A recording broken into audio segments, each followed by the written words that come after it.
YouTube, we have another week of hot takes, doing it live on Twitch at twitch.tv/KarQ. Do a lot of these offline, but lately I've been back doing them live so people can make fun of your takes or agree with them. We'll see what this one has in store, because the first one is hot take. Soldier is one of the hardest characters in the game currently. Although he is a track and click hit scan, which is a simple and easy kit, with how easy his damage can be negated, like Moira Fade, Ana Nade, etc. Soldier is rarely able to output enough damage quickly enough to fight against those abilities or fight against players being healed. Majority of DPS being used can output way bigger chunks of damage compared to Soldier, such as Hanzo, Sojourn, Widow, Cass, Tracer, etc. First of all, interesting take right off the rip. Hardest characters in the game to get value right now? I would argue, sort of, yeah, he's kind of ass right now. Not against Ana Nade or Moira Fade. I mean, Moira Fade's out of like anything. Ana Nade is going to be Ana Nading no matter what hero you play. Soldier's one of the hardest in this meta because of the divas in his face. And Winston can just jump and he has no hard escape or anything. He's, like you said, he has a track and click hit scan, which is an easy kit. So it kind of defeats the purpose of like him being hard. So like when you say he's the hardest character, it's kind of like really loose parameters. And the way when you say it's negated by Moira Fade and Ana Nade is like probably the worst examples you can come up with. Now you say he's rarely able to put damage enough to fight against those abilities or fight against players being healed. He is a pressure-based hero. Small instances of damage of 18, 19, whatever the damage is per bullet at a distance. You're comparing that to burst damage heroes. You compared it to Hanzo, you compared it to Widow, you compared it to Sojourn. They do different things for different reasons. Like this take has aspects of your understanding of Soldier, and you're kind of like, just the core of the FES and what his role is like, there's a basic lack of understanding there. But in any case, that's certainly a take right now. Certainly a hot one. Stop telling people to leave voice chat and focus on themselves in ranked. I've seen content creators and streamers get questions about people wanting advice for rank play and dealing with toxicity. The usual response is to say, just leave VC and focus on yourself. Team play really doesn't matter until the high rank, so just focus on your own gameplay and tune everyone out. I think this advice is doing a lot of damage to the quality of lower ranked games. There's so much less cooperation, nobody is in voice, and the second anyone gets criticized, asked to swap or etc., they take it as toxicity and then just tune everyone out or just generally start being difficult. Can't people just try to work as a team? How much toxicity are people encountering that the recommendation now is to just shut off VC? I'm tired of all my recent ranked games having no one in voice for hearing callouts, and the response when asked to join voice is some variation of no, fuck you. I don't know about what creators are asking people to leave, but like it's not a bad choice if A, you're overstimulated, B, the comms are like people are just flaming each other so it's not productive, and C, there's a lot of ways to win. I think having like good teamwork is obviously like the highs of Overwatch, especially in ranked or when you're working with a team. But at the same time, I mean, nobody even in high ranks in streamer and content creator games are joining VC. People are just kind of focusing on themselves because like a lot of times it hasn't been productive and then they're kind of like scarred from it. Now, I personally will never encourage anybody to leave. I think it's okay to start in VC, and if it like sounds bad, then I would just leave. But you can just be in VC and not talk, and that's better than not being in VC. That's my default. If you're in VC and you don't want to chat, I get it. Listening to a call out would be nice, but not necessary. I think people need to manage their expectations in a solo queue game where you're queuing up with millions and millions of different people all the time. Like some people just don't want to listen. Like I think if you want a full team in comms and stuff, it's definitely better to play scrims or play with the team. It is a very rewarding thing to do. I recommend anybody that enjoys Overwatch to try joining a team for once, very casual or whatnot. Like it's very fun, but you have to manage your expectations in ranked. It's not even just like an Overwatch thing, like where they say leave VC. Like there's a lot of games like League, people just mute all chats and just play their own game. And it's hard to sway them otherwise. But in any case, the ping system has made it a lot better. But yeah, there's more reasons besides like just leaving it and just focus on yourself. Again, I'm speaking for the people who are overstimulated and all those things, where it's just like another factor to consider. It's nice when the teamwork works out, but you can also like win games by punishing enemy mistakes, which can be punished in VC. Like it can be nice, but I think it's not necessary. But I would still prefer people, but I'm not gonna like lose my sleep over people not being in VC these days. Hot take, while there are many arguments for 6v6, the one I don't hear often enough is that a fundamental of team fights is the initiation phase. I found that through Overwatch 2, that the matches can often feel a little boring over time because having a solo tank means you can easily predict the team fight initiation phase. Like you just play around that, like wait for the Winston jump, track the hog hook or the 2 Zarya bubbles, etc. I miss having 2 tanks because it often meant space could be made in a variety of ways. Like D.Va takes the high ground while the Ryan pushes the chokes. There were multiple variable ways that the initiation phase could unfurl. You mean uncurl? Is unfurl a word? Uncurl? Unfurl. That's a new word for me. I'm dumb. I don't have good vocabulary. Always leading to a new tree of possibilities. The fact that the tree of possibilities is vastly diminished and far more predictable often bores me. I don't think this is like a hot take. I agree with this. When you have an extra variable, like you multiply factorially, right? There's more things to consider how the tank initiation is going to go. You're not wrong. When you just have one tank and those cooldowns are important, you have one thing to track. But when you have a different dynamic with 2 tanks, and how they play off of each other, it does add a lot more elements you have to consider. And of course, I like you enjoyed that and that kind of complexity, and you enjoyed 6v6 more, and that 5v5 is a bit boring in that capacity. I respect that opinion.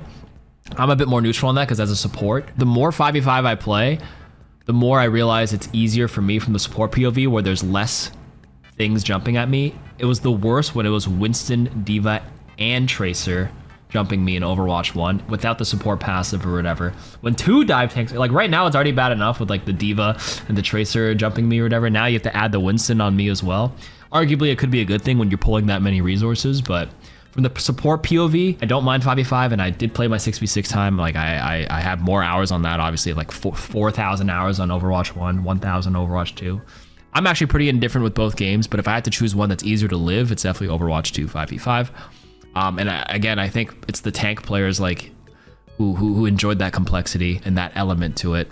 Of course, there's always pros and cons. You're right on this one with that layer, but then on the downside, of course, people always mention extra factors, extra abilities on the screen. The visual clutter goes crazy now, especially with all these new abilities. Imagine 2 Juno alts, Simwall, a Sigma Flux, Zarya Grab. Like there's a lot more things, and like I think Aaron has mentioned in the 6v6 article. Now we have to really consider memory issues and like how to display all these and all these abilities being blasted on the screen.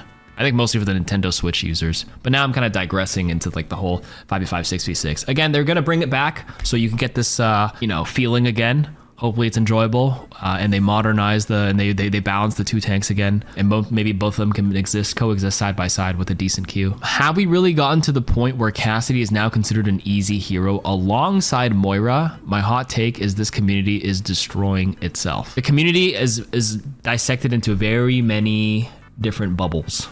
If you're on Twitter, there's a very specific echo chamber. If you're on the Overwatch forums, good luck. It's a different kind of echo chamber. If you're on like the main/r/Overwatch subreddit, they have a different belief in whatever. If you're on TikTok comments, they believe a completely different thing. So the community is a lot of small sub communities. So as a bubble, the thing it's destroying itself is kind of like a mute point. There's always a casual community that doesn't give a fuck about what people say here. And are they destroying itself? Probably not. Anyways, now have we gotten to the point where Cass is considered an easy hero? I've never heard this because in my community bubble, who the hell says that? I don't think anybody says that. Your algorithm is what you make it. So yeah, I've never heard Cassidy considered easy along with Moira in my life. I don't know if you guys have heard that. Moot point, not mute point. Thank you for the correction. Have you guys heard that? Who the hell says Cass is as easy as Moira? Like that specific comparison, you can argue relative to other DPS heroes, he's a more simpler kit, sure, but they're saying specifically I'm comparing Cass to Moira. Like, what? Next hot take. Every single character in Overwatch is one very good patch away from being the best designed character, like better than Tracer. The idea that characters like Sombra, Bastion, Moira, Malga, Orisa, Roadhog are irredeemable and should never be meta is ridiculous. Every character has the potential with the right changes while preserving their identity. I mean, when you say one patch, like how big, are we talking just a numbers tuning? Because then I disagree, because I think that's a hot take, because by fundamentally with the way the ability is designed, that could make them pretty irredeemable in terms of like balancing them. They're not just a numbers thing away, because if they're either like really bad or really good, and that's the numbers tweak, and that's a fundamental design issue. So if you say every hero is a rework from being designed well, that's also a moot point, because isn't anything at that point? In any case, there could be some tweaks on some base kits, but some of them, I wouldn't say a lost cause, but you'd really have to cook. I think it's important to remember that not every designed hero will be popular. There's going to be, like, if you look at any game with like 30, 40, 50, 100 heroes like Dota, League, or whatever, There's going to be some with overlapping abilities and some that never really get played. Some heroes just resonate more with others in terms of being fun and they'll be played no matter what. Some just have annoying designs, or else if you don't have these like variations in designs, you get homogenous characters and generalists, but that doesn't make it any fun as well. I think it's important to have heroes and whatever that could resonate with specific niche audiences as well. And some mechanics will always be annoying, but then you can argue, then the game becomes homogenous. Like invisibility in CC is annoying to play against. I agree. Would a game be better if you never had those elements? Maybe, but I think it's okay for games to have like cool fantasies, like being invisible, being able to burn people, freeze people, electrify people, blink around. Like things are annoying when people die to it and don't like it.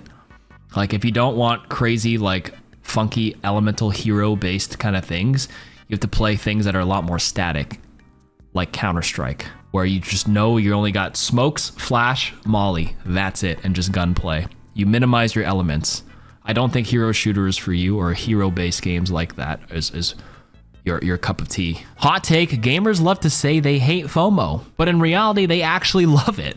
This isn't exclusive to Overwatch specifically, but gamers will almost always believe that the rarer the skin is, the cooler it looks, even if it realistically is just an okay looking skin due to a subconscious bias towards the exclusivity. On the flip side, gamers will actively avoid using incredibly good looking skins if they were given out for free in an event, Twitch drops, etc., because they know lots of other people also have that skin. The best Overwatch example I can think of is the Demon Hunter Sombra skin and the Lego Bastion skin. Both are good looking skins, but are nowhere near the best skins for their respective characters and are carried solely by rarity. Yeah, you're right, but it's not Overwatch exclusive, and it's not even just gamers will always believe it. It's anything. Like if you have any sort of exclusive Louis Vuitton bag or whatever, like Balenciaga, once Balenciaga became a popular, prestige, luxurious brand from influencers, then the other people be like, oh, I don't like it anymore because too many people are wearing it. Isn't just humans. FOMO is just human psychology. I wouldn't know if they actually love it, but like, it's just, they just play on the psychology. It's an unconscious thing, subconscious thing. It's just basically what FOMO is, right? You're not trying to be FOMO. It just happens because that's what they do. That's just what happens. This take is basically what the value behind money is, yeah. And exclusivity and feeling special. I'm not a psychologist, so I can't unpack it, but like feeling exclusive, feeling rare, having something that people don't have. I mean, I'm not gonna knock how other people feel. For me, I don't know how to relate to that feeling because I don't feel that way.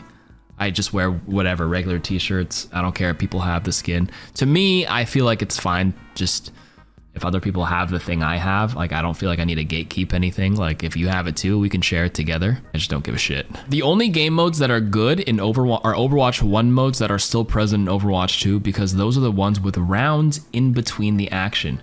A huge frustration is getting stomped first fight and then people on the team lose composure, whether it be yourself or teammates. With the game modes with rounds in between, it gives a chance for players to have a mental reset and a better chance at a comeback. I think subconsciously having a second round to be like, all right, we can do this, can be a small mental reset because you get like a minute or two to take a breather psychologically. I see that you enjoy modes that do that, but like I also feel the opposite. Sometimes, like, if you're losing really bad and you get that round in between, it gives you time to marinate, like, you just got fucking rolled, and it might feel like an uphill battle no matter what. They'd be like, oh my god, they full capped us on Eichenwald with 4 minutes left. Like, now I just feel like I'm delaying the inevitable loss that's about to happen, to be honest with you. I feel like it can go both ways. This one's just a subjective take. It's just frustrating no matter what, getting stomped. People lose composure no matter what. And then, like, if you're already getting rolled with the whole mental reset with a new round, they just, like, swap to whatever they feel like. They're like, all right, we got rolled. I'll just lock in Widow now and just say fuck it. Hot take, I do not care what Sombra's win rate is. It is the experience of playing against a Sombra that is fundamentally unfun. Add to that her season 12 buffs and this game is almost unplayable due to a simple inability to have fun. This kind of goes into what I was saying earlier, how like invisibility and things that feel cheesy are very unfun to play against. Like it's a different subjective feeling if you get rolled by it. I mean, I got rolled by that bouncing storm arrow by Hanzo. It's super frustrating, but like on the flip side, unfun to play against, but is it fun to play Winston or like a Tracer with a Sombra who's like following up on your coordination? This game has very high highs and low lows. You know what I mean? I think Sombra is actually kind of much more manageable, especially after the nerfs, and she's pretty easy to punish. So generally right now, for me, I don't mind playing against Sombra.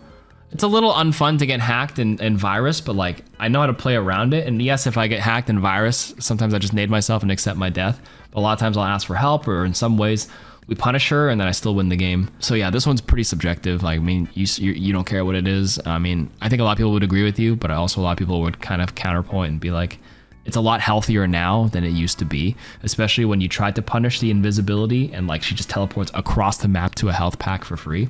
At least now you can chase her down if she doesn't get away with it. And I think the rework is in the right direction while preserving the invisibility hero fantasy if we want to keep that element in the game.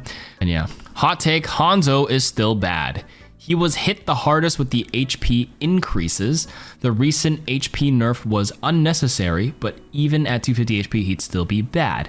The heroes nerfed to 225 aren't very likely to get headshot in the first place, and outside of some niche situations, Ashe and Widow are far better takes. This is not a hot take. I think Hanzo is still pretty ass. Like, I got cheesed by a couple of the Storm arrows earlier, but yeah, he gets fucking rolled right now in the Winston Diva meta. And the fact, I do think his HP nerf from 225 to 250 was unnecessary. Putting him back there, like, I don't think he'd be terrible, but he'd be below average. I don't think he's as D tier as some other heroes, but it's like, okay. You're not wrong though, some of the 225 heroes aren't likely to get headshot, like Pharah, Echo. It's very hard to headshot those two in the sky. But he does have that looming threat. But everything, all the burst damage in the game got nerfed, minus apart from Widow, right? Like, what was it? Sojourn's Rail can't one-shot like it used to. Junkrat can't really like reliably one-shot. So when Hanzo got nerfed with like with the HP increase, or got hit with the HP increases in season 9, so did the other heroes relative to him. Like he has like sort of a small place because he does have like a lot of like he does loses that one-shot threat, but he does offer like a lot of potent like tank busting with the storm arrows and like a lot of pressure if like played in the right spot. I mean, is it okay that he's niche? I mean, Symmetra and Torv and Lifeweaver are heroes that are always have been niche for like ever, and they're kind of doomed to be there by design. Like Hanzo is like still kind of niche, but he's like an alternative for people who like him, and he's like sort of acceptable, a little below average, but like it's okay. And I don't think every hero needs to be like perma picked and always picked. And you know, it probably feels worse for the Hanzo players because he used to be great, and then you get brought down a step. It feels bad when you take things away from people, kind of like with Overwatch when they take things away. It's a psychology thing. I don't know. You're not wrong though. Right now, hit scan is a lot better and more reliable in this current state, but yeah, he'd be like a low B if he was back at 250. Hot take, you don't play AI mode enough. I understand it's AI, but as someone who never liked Overwatch to start, AI helped me to get into and start understanding the more simple Overwatch basics. No, it doesn't help against the potential unpredictability of real players, but it gives you muscle memory and some basic position knowledge. Yeah, I don't think this is a hot take. People learn at different paces. Some people just like throwing themselves in there and having a good time, and learning is the secondary thing. Having fun is the first thing. But if people just want to like actually break down the game, I actually think playing against bots and like taking it step by step, if your goal is to learn, isn't a bad thing at all. You don't have any pressure of letting anybody down on your team. Enemies are more predictable because they're bots, and then you get to sit there and understand 40 different heroes, or 4 abilities for each, and then you got to play through 40 different maps. You multiply all these factors together, 40 maps times 40 heroes times 40, like 4 abilities each. Like there's like 1,000 different things you got to learn in this game, especially if you're a brand new player entering Overwatch 2. Yeah, not a hot take. That's it for the hot takes this week. Thank you for listening.